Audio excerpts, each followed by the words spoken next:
Conversations with Azu Ishekwele. The Independent National Electoral Commission (INEC) is requesting 873.8 billion naira for the conduct of the 2027 general elections. In spite of similar huge budgetary requisitions at every election cycle, the Commission usually delivers outcomes that leave the public with great disaffection. Most elections don't end with the counting of votes and announcement of results.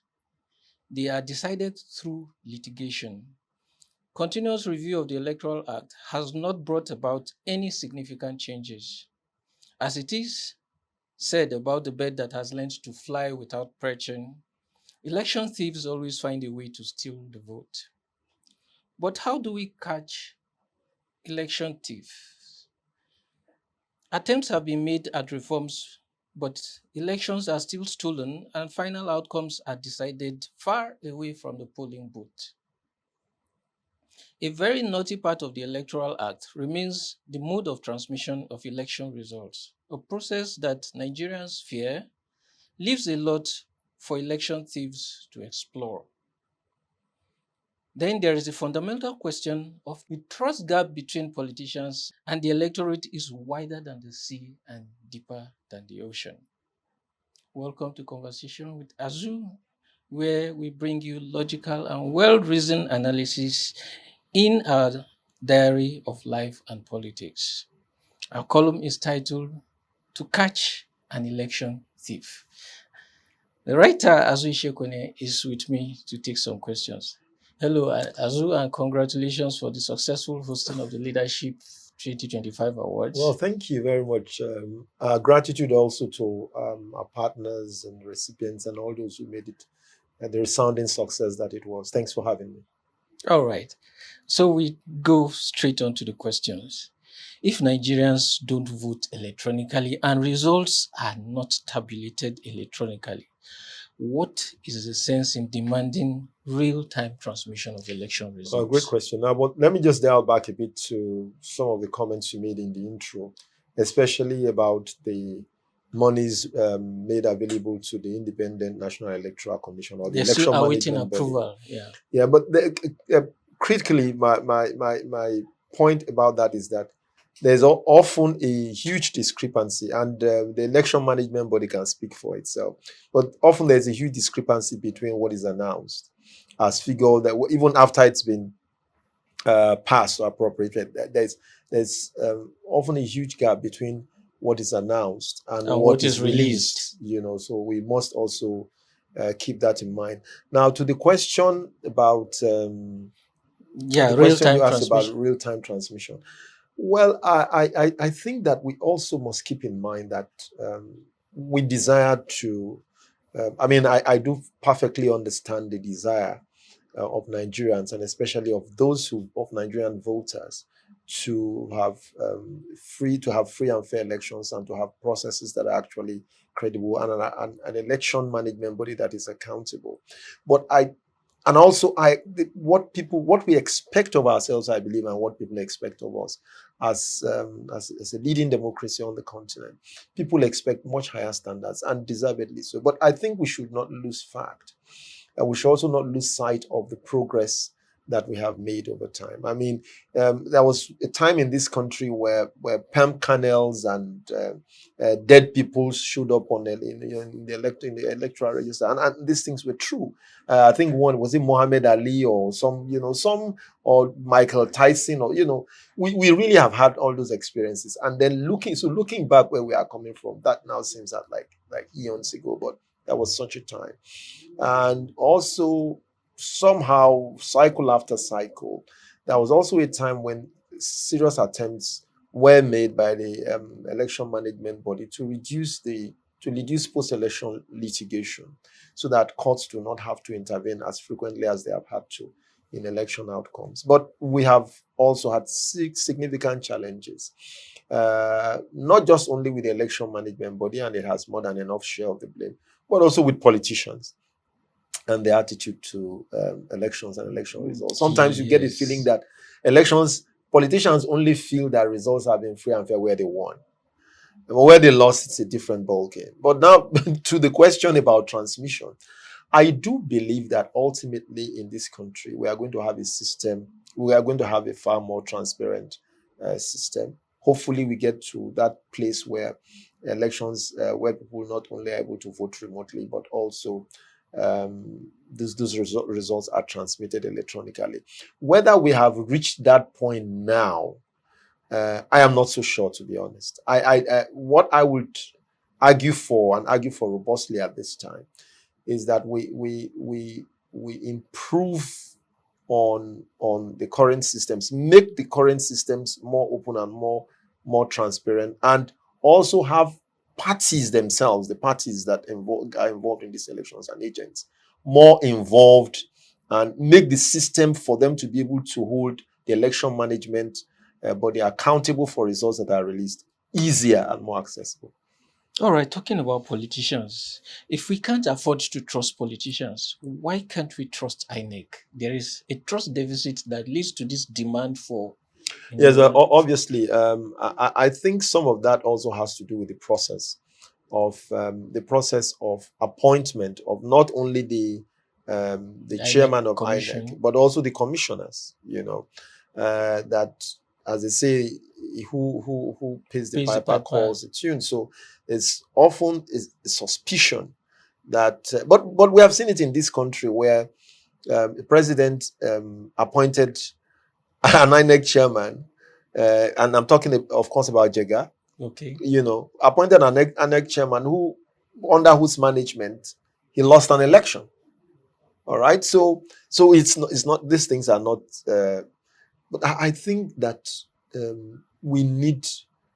I'm not so sure whether it's a problem of the laws, of amending the laws every time, but people having it helps a better attitude towards election, and the election management body also has a responsibility to make its processes easier for people to know, to understand, to access, to challenge, to show not just by what it says, but by what it does, that it is truly above board. I think that that's where the problem lies. I do not necessarily think that, because you remember we also had challenges until until the states themselves took separated themselves from. So there's a federal and then there's the state. But that's still the state but it still does not change. It still has not significantly improved the trust deficit. There was a time when people thought that because the federal government was responsible for the entire value chain, that if you left the states to play the game, but we still have seen that not much has changed. So the people, the actors, the players have to look at themselves in the mirror and ask themselves whether people deserve what they are getting. All right.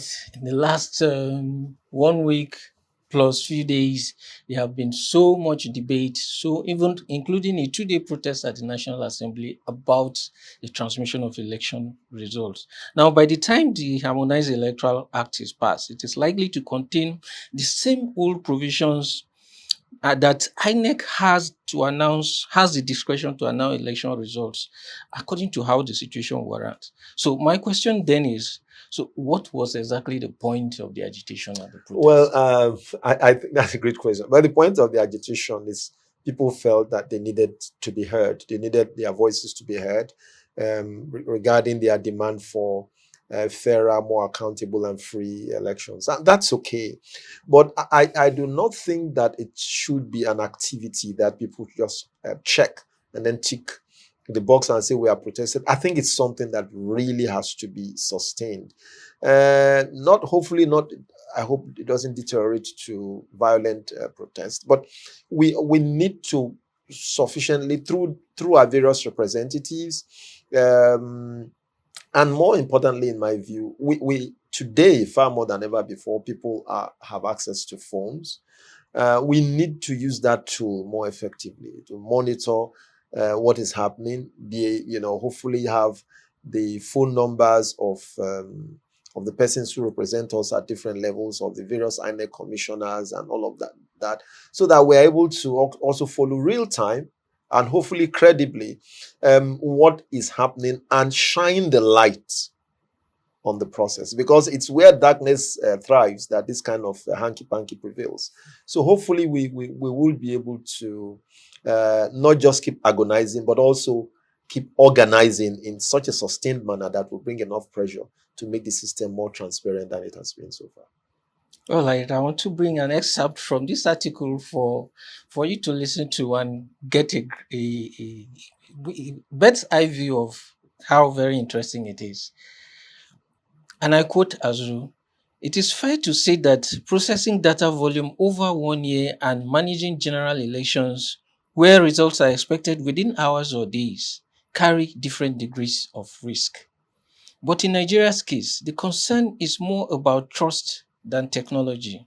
The public believes, for good reasons, that electoral management body is in the service of the incumbent government and cannot be trusted to do the right thing. That is the heart of the matter." End of quote. All right, your article is filled with examples. You cited Kenya, Ghana, South Africa, Botswana, Estonia, correct.